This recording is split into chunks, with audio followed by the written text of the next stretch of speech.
В Чувашии состоялась Республиканская августовская педагогическая конференция.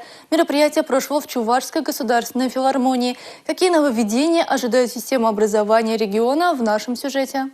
Конференция стала платформой для обсуждения различных вопросов, связанных с образованием, методиками преподавания, использованием новых технологий в учебном процессе, а также детальным разбором проблем и вызовов, стоящих перед современными педагогами.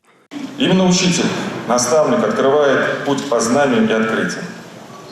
Формирует ценностные ориентиры, позволяет совершать ошибки, чтобы найти себя. Стать счастливым человеком и мотивированным профессионалом.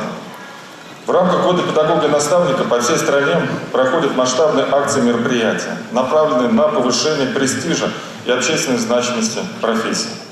В ходе августовской конференции обсудили актуальные вопросы образования, капитальный ремонт образовательных организаций, переход к использованию единой информационной системы. Еще в 2021 году в нашу республиканскую программу модернизации школьной системы мы разработали стандарт. Стандарт, который бы позволил реализовать вот эти три важных трепета: самообразование, творческое и социальное развитие, ну и физическая культура и спорт.